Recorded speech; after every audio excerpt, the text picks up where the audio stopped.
So it begins with these two boys that met in the first grade. One's name is John. The other's name is Bart. Now, John was kind of a lackadaisical kid, not very athletic, had Coke bottle glasses, and always felt out of place. Even by first grade, John felt like something was wrong with him. He didn't believe what the people around him said. By this point, he already did not trust adults. He didn't believe. That's what it comes down to. He couldn't square with what he felt in his heart, with what went on around him. So he retreated to his mind, started to push his heart space, his light that he always felt as a young child, away. Now, Bart, I can't tell you what things were in his head before that. And of course, I can never tell you what was in his head. But I can tell you when we met in the first grade, we often had a love-hate relationship. We became close friends, but we both let egos run our lives from the beginning. Bart was super athletic. We played baseball together after first grade on the Devils, of all teams, the Devils. I think it was appropriate. He was great. I sucked, which was fine. But we went on. We went to a small Catholic school together. And then we got to second grade. We got to carry baby Jesus up at Children's Mass, Bart and I. And we were so jacked on getting to do that and being the center. That was like the most important thing you could do. Just carry baby Jesus down the aisle and place him in the manger. Christmas Eve. And then we kept going. But even then, I kind of knew that we just loved and craved that attention, the spotlight. But the difference was, my ego took me to a self-loathing place where I didn't think I was enough. I didn't think I was deserving. I didn't think there was any fucking hope for me. Bart, I can't tell you what was in his head, but he was confident like I had never had. And he had drive like I didn't have. So his ego drove him to be the shit.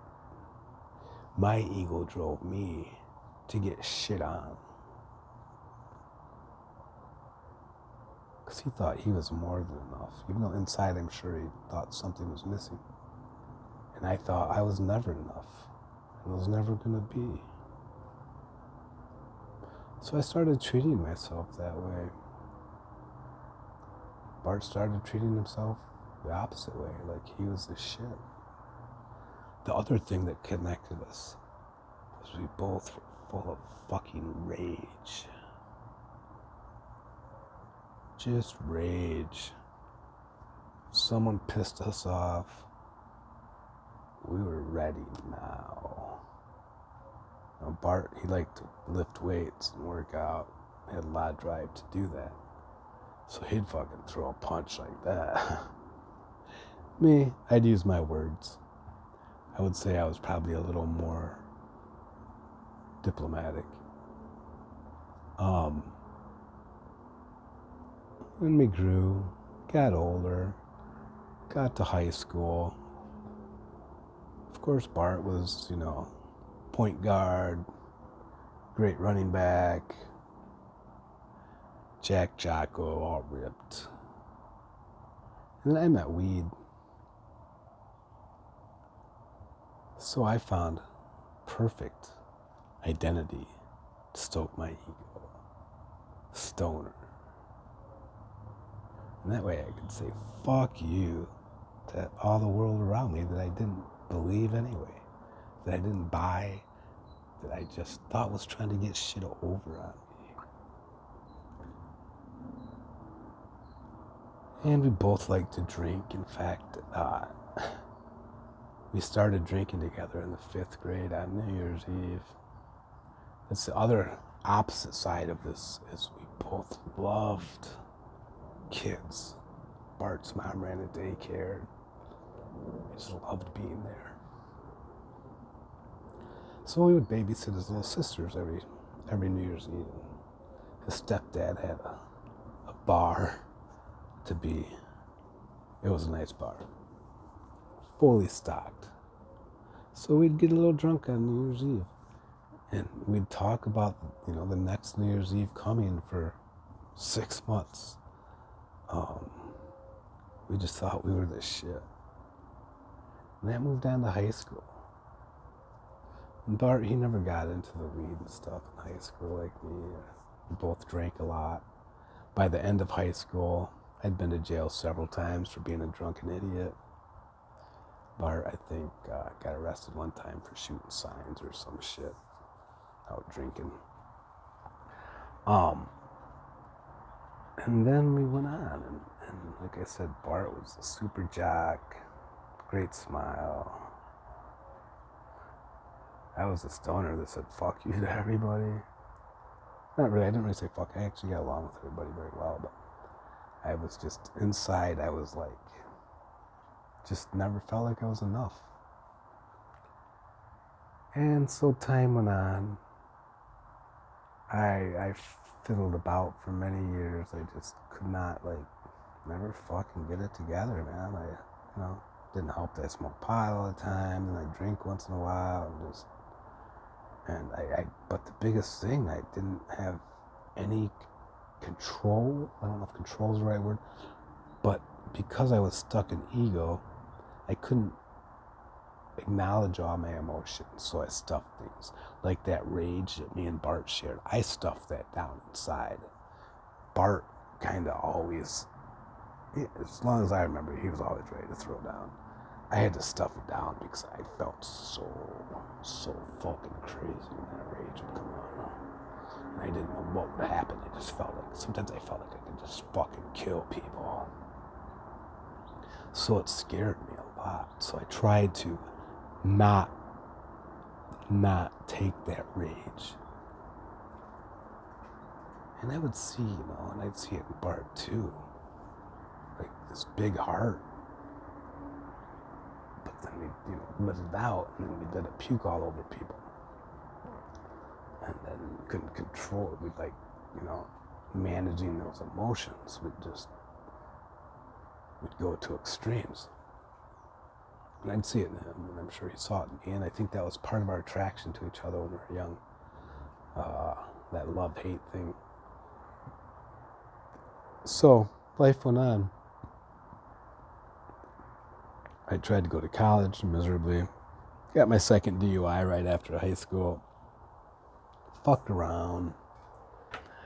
Couldn't keep this shit together, man. Bart, his dream was to be a state cop. And it took him a little while to get there, but he fucking did it, man. He became a state cop After fucking around in Ionia, moved to Montana for a while myself, went through Job Corps. But there I was still me. So it didn't matter. I thought if I changed my, environment that I would change, but that's internal, man. The situation doesn't matter. So there I was, Montana, moved to Oregon, graduated from Job Corps. Another ego stoke. I was graduate of the month. Ooh, big me, big man. And then back to Michigan because I just was still just, I vacillate. Those emotions, man, I just could never properly control them. I did not see Bart for a long time, really. Here and there I'd run into him once in a while. I was working in the garage and his new wife came in. Talked to her a little bit a few times. And then I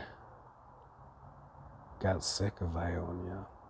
I knew that if I stayed there, I was fucked. That's just what it was. And I became type 1 diabetic. Now, not only did I live in ego, but whether you want to call it ADHD, whatever, I could not fucking be consistent about anything. And diabetes did not treat me well. So I knew that I would not last in Ionia. I moved to Chicago to go to school. After about a year and a half, I met this woman that she stroked my ego like nothing else, and I stroked hers. We were perfect for each other at the moment. But we didn't grow together, so we created this relationship that was both based on our egos. I mean, we did love each other. I'm not trying to deny that we had love for each other, but our relationship was based on our mind's needs as opposed to our heart and soul's needs. So we rifled through, and I started to think that things were good, that maybe I had my ego in check. But I was even more caught in ego. I became a real estate agent, then a broker, did some great things, had my own company for a little while. I had a kid, the most beautiful little girl in the world, Kayla. And when I had her with me, it's like my heart space opened up. But it still stroked my ego too. And I married this woman. I barely graduated from high school. And my wife, she was in top 10% of her law school class at a top tier law school. We were like so far opposites that it didn't even matter. But the irony is, we were both completely stuck in that egoic state. So we both had the same pains inside of us that prevented us from being able to be true and 100% honest. And people would call that codependent, and that's exactly what we were. She looked past my bullshit because of the things she liked in me, and I looked past her bullshit because of the things I liked in her. So it just stroked and stroked my ego. And then I waffled still. I was type 1 diabetic. We both were codependent. I loved to eat. She loved to eat. And I literally ate myself into fucking kidney failure. While that was going on, the economy blew up in 2008. So we moved from our beautiful high-rise condo to Ionia, Michigan, and opened a law firm. Went to work at the cell phone store. And it was just another fucking ego stroke. Ooh, look at me, a stoner kid asshole came back with a lawyer to a little fucking small town. Ooh, you're the shit. On top of it, weed was semi-legal. My whole life was about weed before I left Ionia. It was like the fucking gold rush. So that stoked my ego too. I stepped right back in, and all of a sudden, boom, I had all these connections. Everybody was growing weed, started selling weed. First a little bit, then a lot. And inside I felt so fucking empty and dark and fucking angry that I got out of there. I fucking got out. And here I was back. The same fucking thing. Now, right before I moved back to Ionia, February 2010. Well, actually, just before that, I guess it would have been Christmas of 2009. I was in Ionia at Perks. Here comes my old boy Bart, man. Big smile. Fucking gave me the biggest hug.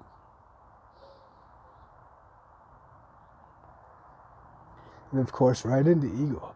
Oh yeah, I'm doing this, making this much an hour, and blah blah blah. And me too. Yeah, I'm in Chicago. Yeah, just managed as a managing broker for American Invesco at the time. Pretty big job. And we just fucking smiled and gave each other some ego love and some real love. I mean, it's love. There's no doubt about it.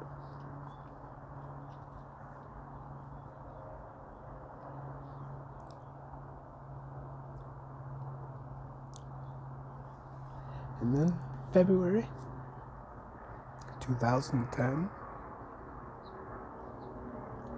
I get this phone call. I think it was from Mitchell, but I can't say for sure. Fucking Bart shot his fucking wife and stepson, didn't kill him, and then killed his fucking self.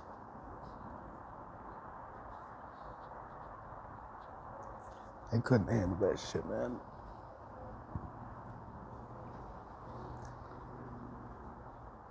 I was just like, what in the fuck? And then 3 months later, my son's born. Beautiful Caden.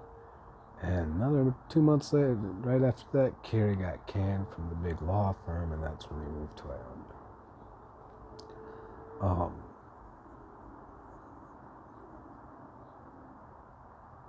And Bart, I couldn't go to his funeral, man. I was just so fucking...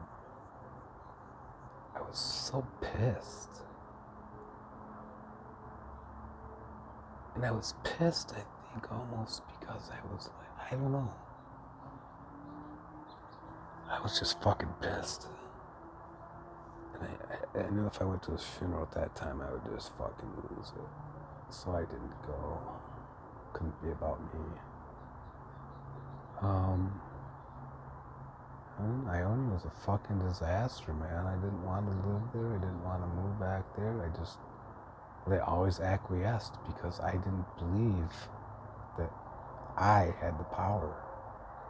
I didn't believe that I could provide.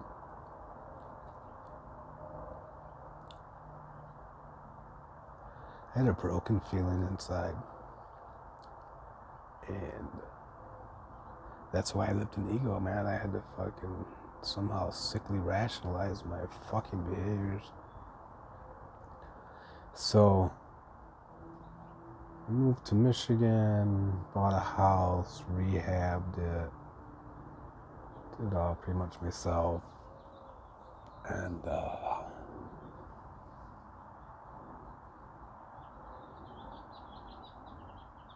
2015 came, Carrie and I had split once. We just couldn't see eye to eye on things. So I was like, fuck it, I'm going all in. I bought a house to fucking grow weed in. After a couple, 3 months, I was just like, I'm never gonna be able to make her happy. It's been 20 years and it just seems like no matter what I do, it's not gonna work. It's hurting my kids. So maybe they'll be better off without me. it'll hurt them for a little bit. But they'll be better off in the long run without me. At least their mom will provide them food and clothes, even if she is a little bit cold, I guess. Not cold, she's not cold, but just mechanical. And I was about ready. I had a plan, man. And I was gonna be still ego. I was gonna be fucking famous, baby. But I paused.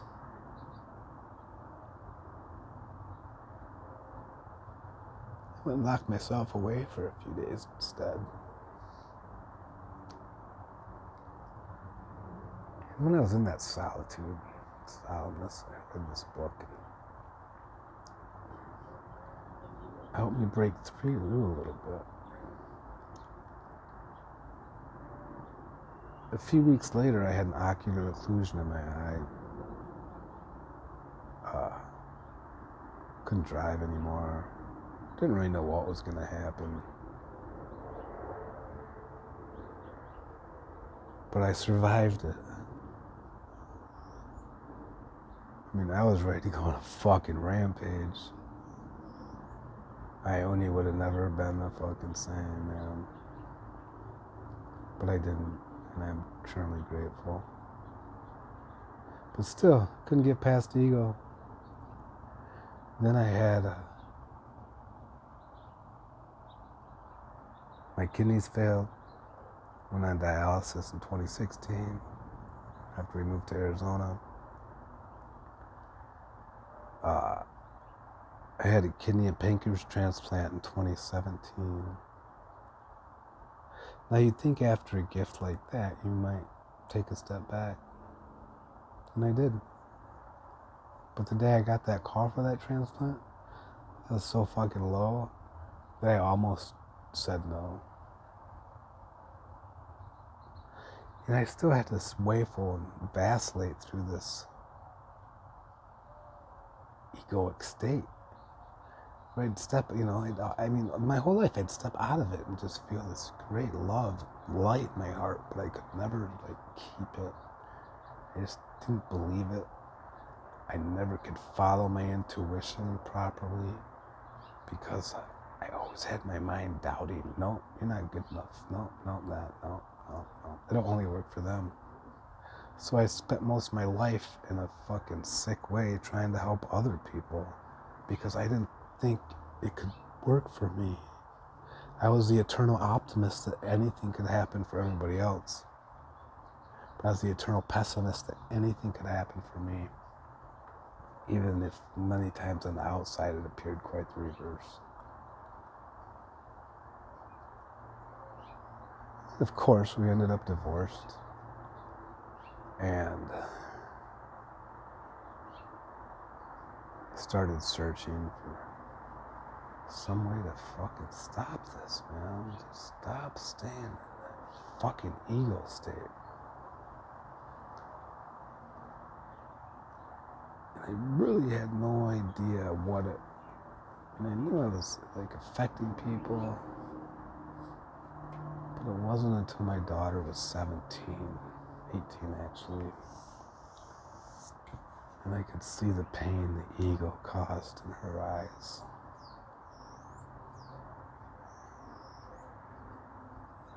And then it came to life, I guess.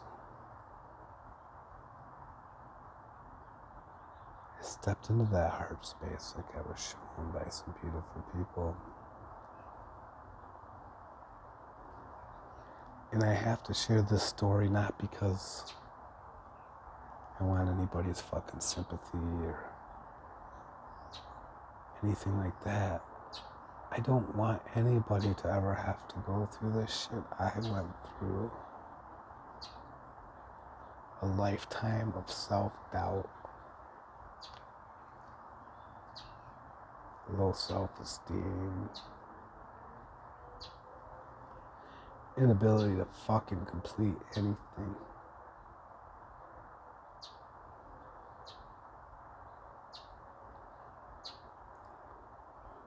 So I share this so if one person can look at themselves and say, hey, I'm stuck in that ego state. I need to step into my heart space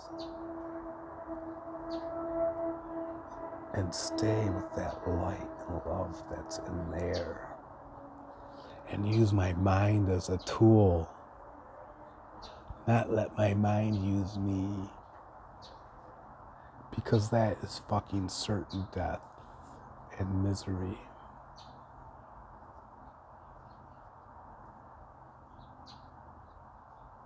Today I'm so grateful. And I'm truly sorry. I know that I fucking caused pain everywhere I went. Disappointment, disillusion, fucking pain. And I'm sorry for that. And I love you all.